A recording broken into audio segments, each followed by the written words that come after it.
I'm Rachelle Archer, and you're listening to The Artful Leader.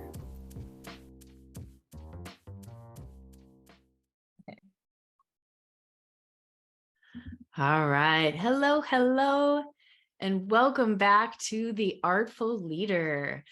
I am finding as a podcaster that one of the things that I'm really enjoying sharing is how I meet my guests.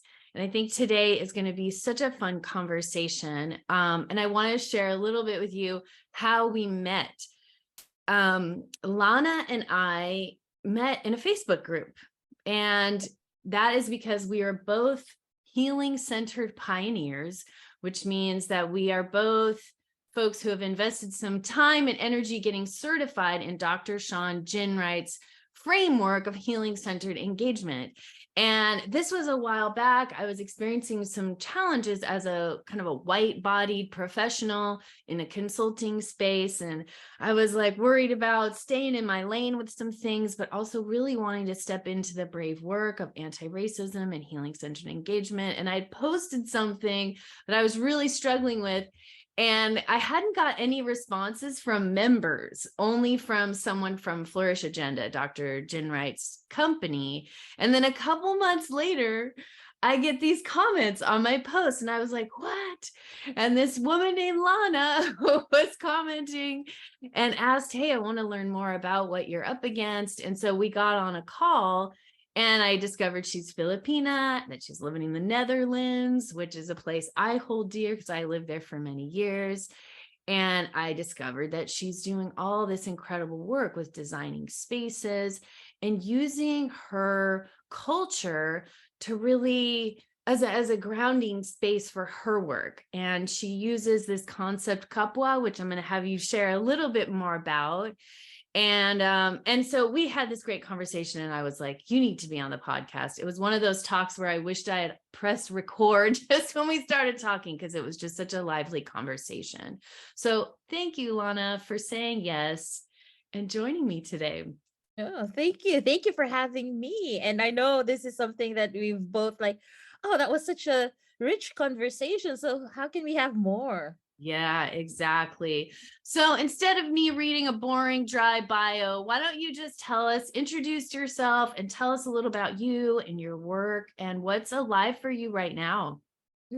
Oh, so many things. The very first that really comes up strongly for me is I'm a mom. I'm a mom of two teenagers and two amazing teenagers. And my partner is like what you said, he's Dutch, born and raised here in the Netherlands. And I live here now for 15 years. And Wow. I've been away from the homeland, from the Philippines for, I would say, turning almost 20 years now. So Wow. it has been a while. And so I really resonate with being a Filipina in diaspora and Mhm. having to find my roots again. And this is why my one word intention for this year is rerouting myself. Mhm. And so that's, a little bit about who I am. And work wise, on a professional level, layer, I would say I'm a community alchemist. I love Mhm. creating transformational spaces for people to be able to land, for people to be able to see each other, for each one of us to feel that we belong. I love I'm very much passionate about looking at how we might create spaces where not only can people feel that they are safer, but also that they can also feel brave. Yeah. And and yeah, I have quite a lot of hats that I wear, so Mhm. it really depends on who I'm talking to.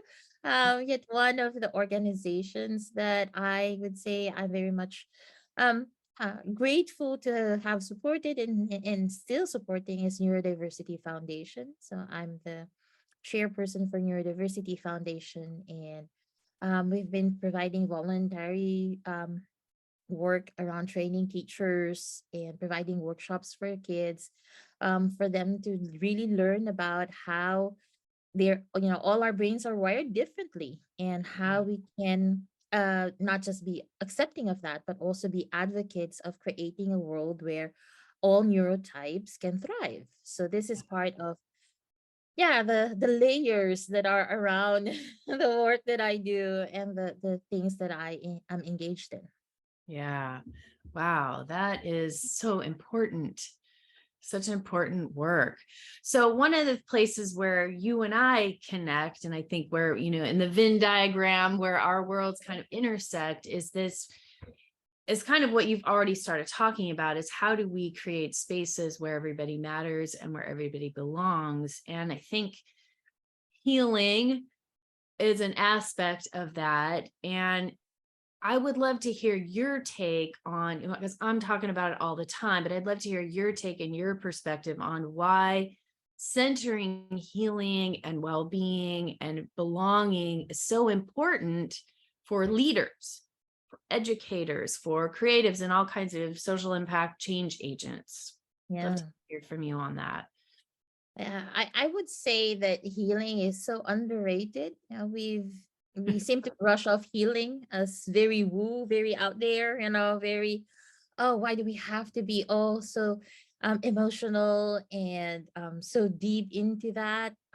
Yet we have, all of us have broken parts, Yeah. and we bring those, broken parts in our homes, in our relationships, Yeah. in our work. And when we don't tend to those broken parts, it leads to also, broken dreams, broken relationships, broken organizations. And this is also what we're seeing right now, that we have a society that's broken. Yeah. And for me, this is why healing needs to be central to the work, to not only attend to the brokenness, and more so is to also surface the other parts that are in us, which are the strengths, the resilience. Yeah. And coming from from the Philippines and moving here in Europe, I would say that has been one of my, big shifts in how I've seen what we do in the Philippines and what we do here in the Netherlands. Mm, And a big part of healing for me is really centered around community. Now, how can I heal, and how can the community heal? yeah. Yeah. And this is something that for me is just so deeply ingrained, right? So it's not just it's not just you who needs to be healed, but it's also your family needs to be healed. It's also your community needs to be healed. Right. um and then coming here in Europe, where, yeah, the centering is on the self, Yeah. and I've missed out on, but what about community healing? How Mm, about, how can we bring healing in relationships, in families, in schools, in yeah. organizations? Yeah. So for me, this is one part that, like, I'm longing for a society where healing is not a taboo. Rather, Mhm. healing is a crucial part of our well-being, Yeah. and that it's something that we do not because we have the time for it. It's something that we do because, it's important. Yeah. It's part of the human experience, Yes. right? And I think it's so important that it's just embedded in the way we do business, because we know harms happen, we know toxic stress happens, we know little conflicts happen. And so there needs to be those Yeah. rituals for healing and those routines and those things Which that, is which is yeah, strange, right? Because we yeah, know that is part of human experience. right, Yet we don't have systems for right, healing.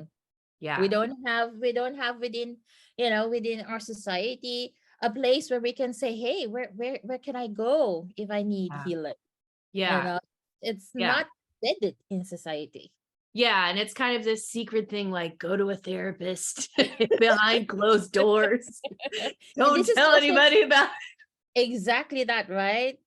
Wh- which brings therapy into bad light because it. of Yeah, that. yeah. It's secret, shameful thing. So you have this concept that you use that's this Tagalog word, and I would love for you to share a little bit about that. Yeah, so what I've discussed in well shared when we had our conversation was kapwa. Yeah. So kapwa in Filipino psychology is our shared humanity. So this is when the I and the other meet. So it's that, Mhm. it's the blurring of that. There's no I and there's no you. Yeah. It's us. And it's fascinating because I learned about Filipino psychology when I was in university. So that was in the 1990s, so quite a long time ago.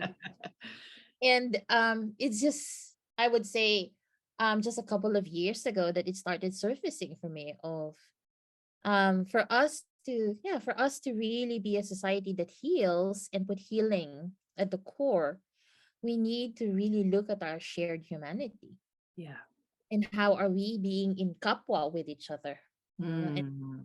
And I know that it's so, it's so easy to say it, yet yeah, how can we make those, simple steps for us to meet each other, to see each other.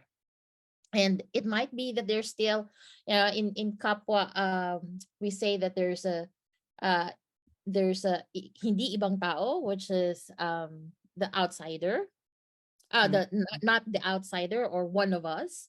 And then you have the ibang tao, which is the outsider. Yeah, so there's a Mm. level of interaction that we do from being an outsider to being one of us, and Mhm. the fluidity that we go through as we engage with each other, as we interact with each other. So when it's still with that um outsider, ibang tao, we act with civility with each other. Yeah. So from moving from civility to oneness, and that is what Mm. kapwa is about, like understanding that, hey, for this person, I might be civil, but for this person, I might be so engaged that I am collaborating with this person, or for this person, I just feel a total fullness in oneness. Yeah. um so there's different layers of interaction that we have with each other, and Mhm. understanding that that is okay. I Yeah. don't have to be best friends with everyone. Right. Yet it's an invitation for us to see each other in our own humanity. Yeah. Yeah. And I would imagine a part of that is also, or maybe this is a curiosity, like how much do we become aware of how we impact our ability to experience that shared oneness, and Yeah. things we do that invite that, or things that we do that get in the way of that, and how can we dismantle some of the things that get in the way of us experiencing that shared humanity. That's really interesting. I have a very funny anecdote that I can share around this. Mm. So both my kids, they were not born in the Philippines. And a couple of years ago, when we went back, and I think my daughter was around 9 years old at that time, if I'm not mistaken. And she came to me, so we were in the Philippines. We were staying with my grandma and my brother. And then she came to me and she's like, Mama, Mama, I now know where you got that look. And she was so serious. And I was like, what look? And she's like, that look, that look that you gave, when you're really, into it and stern. You're like, oh, I have that look. And then she said, yeah, I saw Nanay, which was my grandmother. I saw Nanay give that look to Uncle Beng. And I was just like, I was struck with, her perceptiveness of picking up Mhm. on those cues. Yeah. Because in the Philippines, we grew up with a practice called pakikiramdam. Mm. And this means, heightened sensitivity to others. Mm. So that, like, oh, how is this, person behaving, Mm. noticing certain, yeah, details.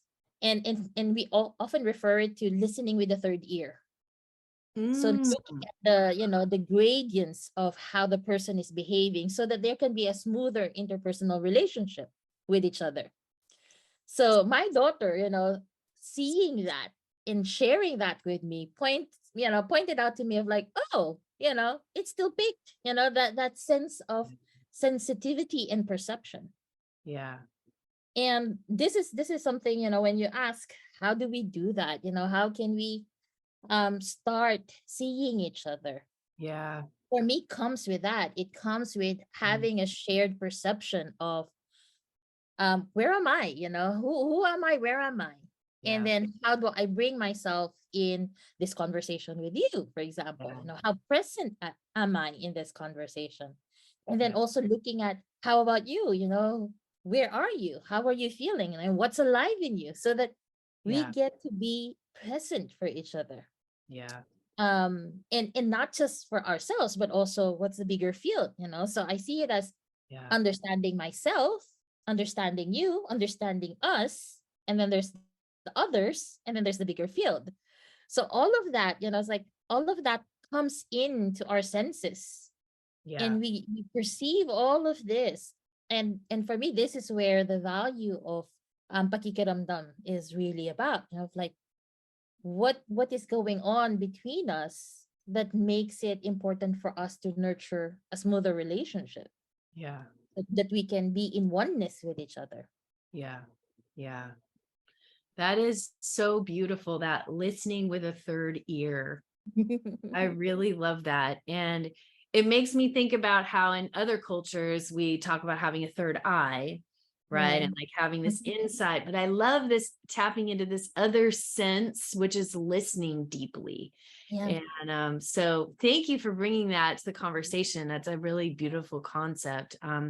One of the things that comes up for me a lot as a consultant is, leaders will bring me in to work with their teams who they know we've had some stuff go down or there's some things kind of bubbling under the surface that we haven't addressed or we haven't welcomed into the space, and where they're like, shoot, like I know there's all this stuff going on, but I don't know how to have the kind of conversation that opens up the space for people to share what they're really feeling without it going sideways and turning into like a venting or a bitching session, or people arguing or people getting emotional to an extent they don't know how to handle and things like that. And so they'll bring me in to help like hold those spaces. And I'm just curious, from your experience with designing braver spaces and safer spaces, what are some of the things that leaders can keep in mind or can kind of bring to the way that they design their meetings or their spaces that can help create that listening with the third ear, or like really creating that place of interconnectedness even when there's been challenge or difficulty? Yeah. Oh, uh, recognizing that, suffering, challenges, conflict are all parts of, our human experience. Yeah. It For me, it comes from that, right? Of, Yeah. okay, we all suffer, we all experience challenges. So that for myself is one, like an acknowledgement Yeah. that in the same vein that I'm suffering, other people are also suffering. So bringing that back to, to the forefront, and also allowing ourselves to have self-compassion, especially as leaders. I do think that, for us to step into spaces where empathy is needed or compassion is needed, we need to also do the job of providing empathy and compassion to ourselves. Yeah. And it's so easy to say, oh, but my team needs this, or the organization is not functioning well because of that. Yeah. Yet for me, it goes back again to, tending to your own mask. Yeah. So what are the parts of you that feels, that feels pain and needing attention, and how can you provide attention to those parts, so that when you get into a space where, okay, I'd want to design something, or co-create something with people, it's coming in from a place of wholeness Yeah. rather than from a place of, you know brokenness. Mm. And this is why our own healing is very important, right? So it might mean having that very difficult conversations with a therapist or with a mediator or, with a Mhm. coach to work on, yeah, how am I part of this pain? Yeah. What have I contributed? So Yeah. if we cannot even own to that, that we have played a part in Yeah. whatever suffering or pain, Yeah. then we're coming in and say offering spaces, and the stance that we take is more of saviorship Mm. rather than stewardship. Ooh, saviorship versus stewardship. Yeah. It's a really powerful distinction. And it's making me think too about Dr. Jen Wright's book, The Four Pivots, Yes. and how he talks about, we get to pivot from lens to mirror, Yeah. and we get Yeah. to look at ourselves. And it's so interesting. So often when leaders bring me into their organizations, they are focused on the team and they're focused on the organization and the work at hand. And so often when I get in there, so many of the people will talk about things that are going on with the leader, Yeah. and the leader is really the source of the culture and the source Mhm. of so much in terms of decision making and how we live out our values and the examples that they set. And I should say we, because I'm also a part of that as a leader in my community. But it's like, I think it's exciting and it's daunting, right? Like it's exciting knowing how much power we have as leaders, but it can also be daunting. And Yeah. so I love that concept of self-compassion, Yes. of the importance of, sometimes I show up this way because I am afraid. Or sometimes I show up this way because I have these fears, or I have these Oh, unrealistic expectations, or I have, like when we stand in that leadership role, we're dealing with a lot of our own stuff. And sometimes yeah.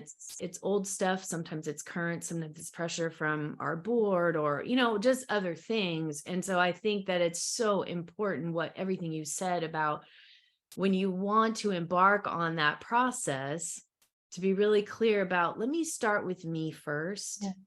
and let me get myself in a good place and Exactly. allow myself to get vulnerable, and share from that place with my team and create something with them from that Yeah. place. Yes. It opens up a lot already, you Yeah. know, like the stance that you take Yeah. when you're coming from yes, I'd want to serve Yeah. rather than I'd want to save, Right. right? Or I want to fix this because we got to move through this because we're wasting time. Exactly. Oh, yeah. Or we're not bringing in the money. Exactly. Like, let's get back to what matters. And this is what's at the foundation. And if the foundation isn't solid, the whole thing crumbles. And so, Exactly. yeah, it's really important to tend to those fractures in the foundation, or the things that are holding things up. And that, like what you said, it's daunting. It's daunting to be in a space where, oh, I have to face my own shadows. Yeah. So for me, what I've seen that has worked is to look at our shadows with curiosity and to lean Mhm. around, okay, but what are these shadows telling me? It's like, what Yeah. are the needs that are driving this inner judgments, the shadows, Yeah. and to surface that also, to surface what are the patterns that I do that perpetuates this, Yeah. because then we get to a place of healing, Yeah. because then as an individual, we get to realize, is this something that I would like to keep, or is this something that I would like to shift? Yeah. Yeah. It's such an opportunity for healing and for growth, and to step into leadership and fulfillment in a more powerful way. Yeah. And Right. also it also gives opportunities for us to really lead with our strengths, Yeah. right? So when we look at shadow work in a space of, curiosity, we get to be reconnected with, oh, so this are my values. This is what I long for. Yeah. And it might be the strategies on how I wanted those values and needs to be met, was a clash with the team. Yeah. It's resurfacing that allows for more vulnerability Yeah. to happen. And it also allows for more transparency of, hey, this is something that really is, valuable for me. Yeah. Yeah. And that, when we look at it from that level of needs, when we look at it from that level of longing, we can all connect with that because we all, all of us have our needs. Yeah. Yeah. And it brings also, healing within relationships because now I can see you in your humanity Yeah. and not this, CEO that needs to have all this mask on and, needs to be the one that's all, together, when we know that we're all broken, we're all parts. Yeah. So how are we also showing the different parts inside of us? Yeah. Yeah. I was in a meeting a while ago. That was a brave space in our community here in San Diego. And the facilitator shared this quote from Malidoma Somé, which is something to the effect of conflict is the spirit of the relationship asking itself to deepen. Oh, yeah. Conflict is the spirit of the relationship asking itself to deepen. So it's like when we come up against those places where we're in conflict or we're in disagreement or we don't understand, it's actually this longing to get closer and Yeah. to suss out what are those things that Yeah. are getting in the way. Yeah. So if we Because can, otherwise we would have just moved on, right? right, We won't get into conflict. We will just say goodbye, I don't want to deal with this and disconnect from each other. right. But it is indeed, it's an invitation to see what can be deepened. Yeah. Yeah.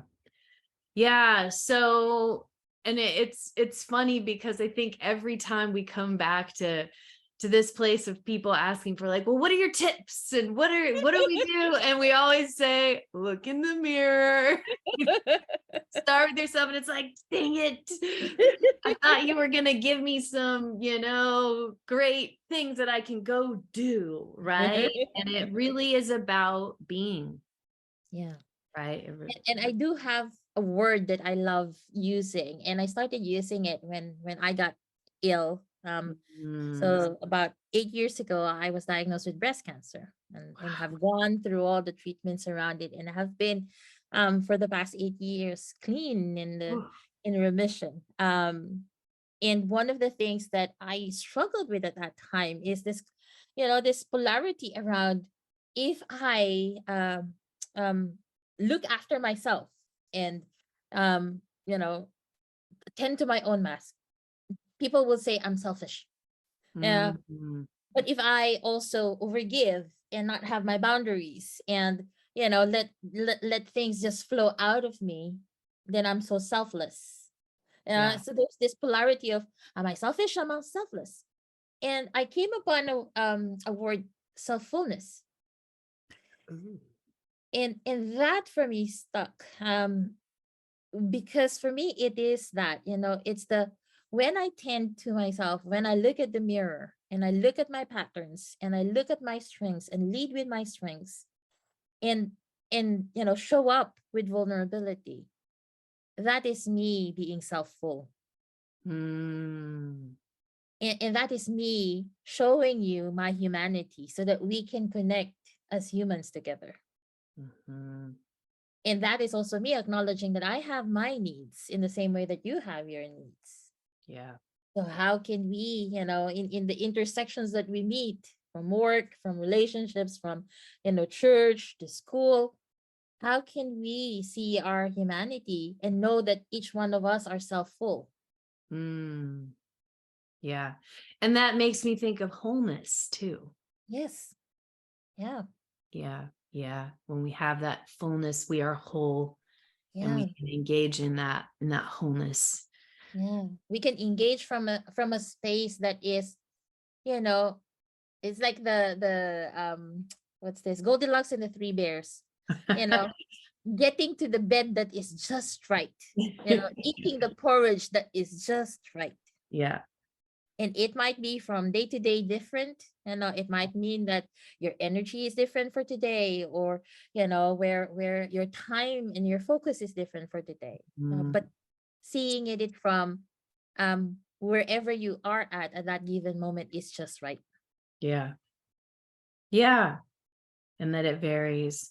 Yeah, I know you wanted to share a little bit about your healing journey, and I was wondering if there was anything else that you wanted to share about your illness and your process of coming to this, healed place where you are now. Yeah. Oh, I would say that has been one. It's like one big jump start. Like, okay, yeah. There's certain moments in life where you're just shaken to the core, Yeah. and that for me was my experience with breast cancer. So I Mhm. was um 34 at that time, and my mom passed away at the age of 49 from breast cancer. So there were quite a lot of oof, what's going on, will I die? And I remember there was this night where I was just crying, bawling, snot and all, Yeah. to my husband, and I said, I don't, I don't want to die without our kids knowing who I am. And Mhm. our kids at that time were 5 and 7 years old. Mhm. And he just casually told me, like, how would you want them to remember you? And I was just like, I don't know. I was like, I don't know. I literally don't know. Yeah. And that was my big wake up call of, if I cannot know who I am and what legacy that I want to live, and not leaving behind, but live day to day, Yeah. then how would my kids know? So Mm, that started me in that path of rediscovering myself and yeah. reconnecting with myself, and understanding that, oh, I've always been me. I just got disconnected along the way.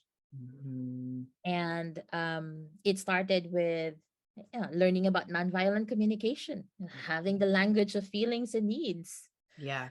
and realizing that there was another experience where I just had chemo, and normally my husband would also take the day off so he can be with me at home. But for that day, he just had to go to the office. So it was just me, the kids were in school. And I was so furious. I was just like, every second, every minute that passed, I was just getting furious and furious. It's like, how come he's not messaging me? How come he's not asking me how I'm doing? And then at that moment, it's like a brick fell on my head. And I was just like, Lana, you're an adult. You're 30 plus years old, and you're still waiting for someone to ask you how you're doing. Yeah. And that for me shifted a lot of things, because that for me was just Mm, like, okay, then how am I doing? How am I? yeah.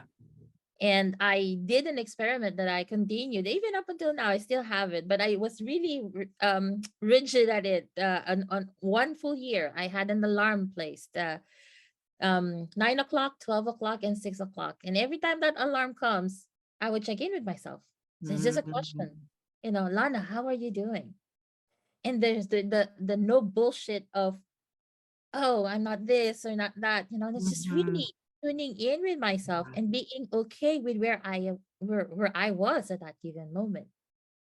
And that was the first time that I was just like, oh, so this is what self-compassion is all about. Mm, That knowing yeah. that I have all these judgments about myself, about not being productive, about not being, able to do anything. And all of that came to the surface, and I realized, okay, then, my body was already battered, and then I'm even battering myself with all this Even more. Yeah. even more. And I was just Yeah. like, wow, what Yeah. human experience we've gotten to the point that we do this to ourselves, Yeah. the violence that we create within ourselves. Mm, So that shifted also how I give space to myself. There would be times where, and that was a very interesting experience of the first time of telling my kids, mom is not available. And I was just like, wow, that is possible. Like, it is I can possible. say I can that. see that, And funny Yeah. enough, because that became our language. That became a language of checking in with each other. Yeah. Of, are you available? Is this something that I can do? Yeah. And funny enough, it's like my son, he came home and he was just like, Mama, when I come home, I'll check in with you. Yeah, Mm, I'll ask you how you're doing. And he was just 5. And now he's 14. He still does that. In the mm, morning, when he goes down, how did you sleep? How do you feel? What do you need? When he mm, comes mm. home, it's still that, he has Yeah. that language deeply embedded. Yeah. And this for me is part of my healing journey of rediscovering myself, reconnecting with my essence, and finding out the edges of, that I have those edges. Yeah. Like, Yeah. because they were so porous before of like, oh, if somebody asks, can you do this? And I would Yeah. say, yeah, why not? So Yeah. realizing that I have those edges that I can be in and Yeah. allowed.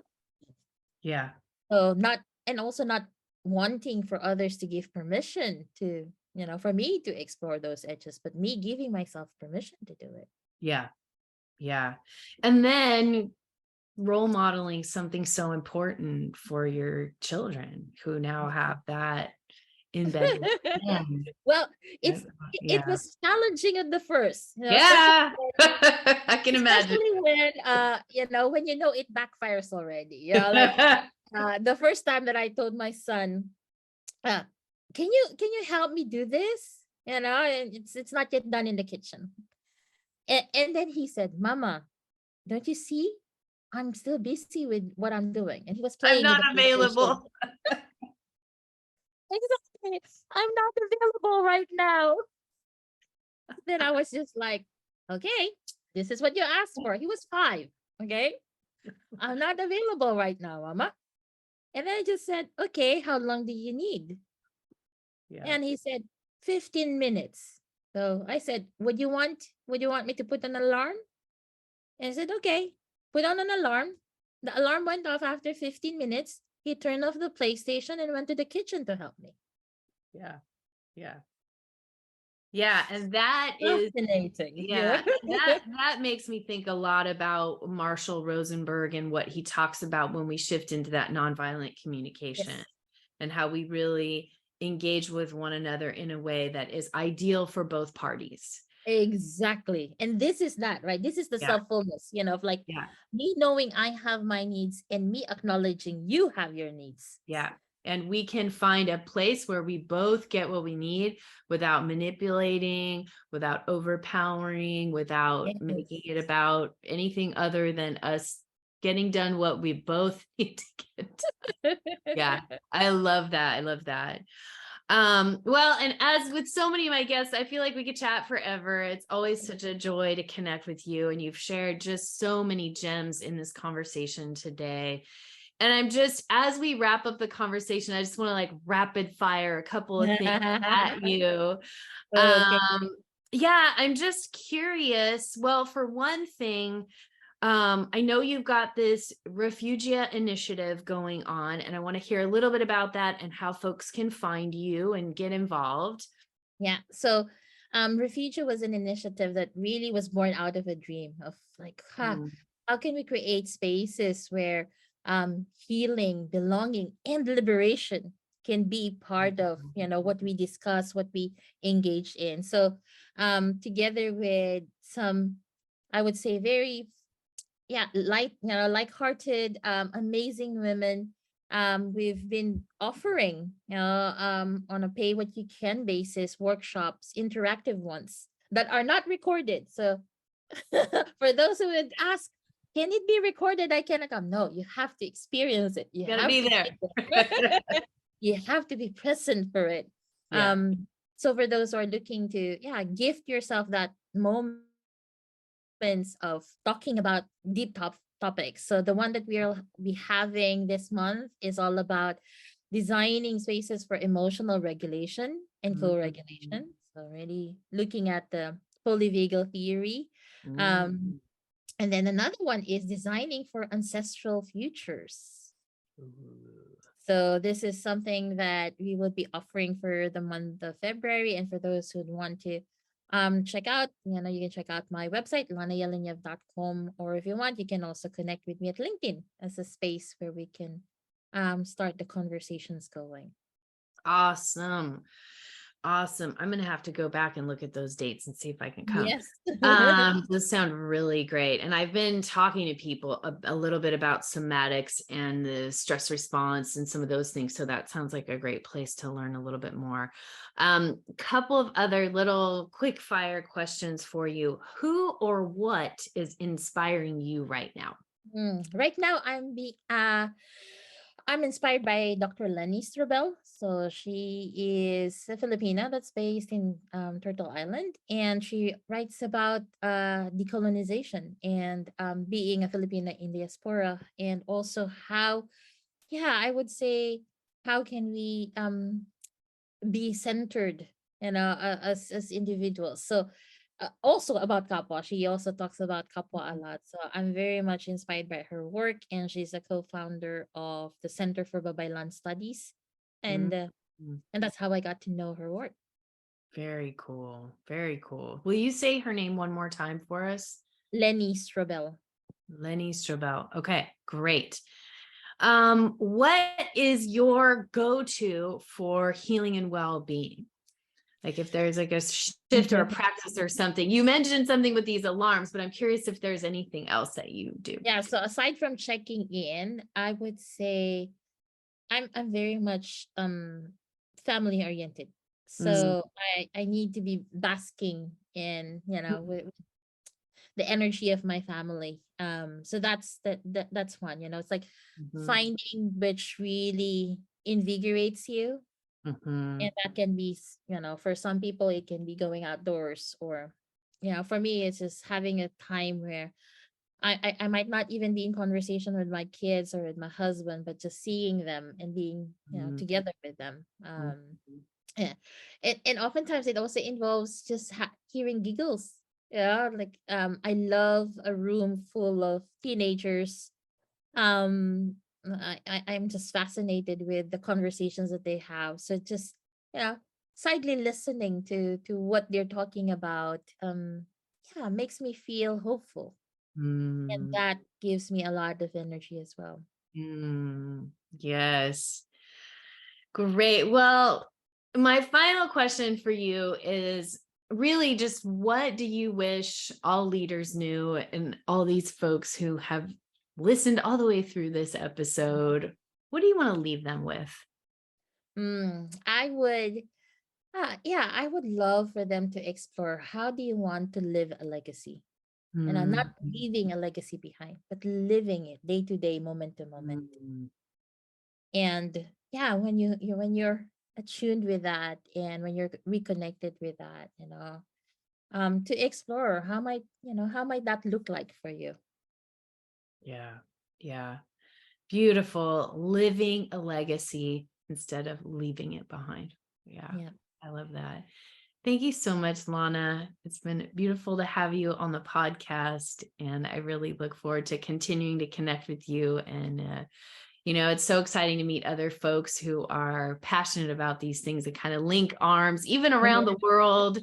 Like every single one of us joining in this has an impact, and I can feel yours. So thank you so much for sharing.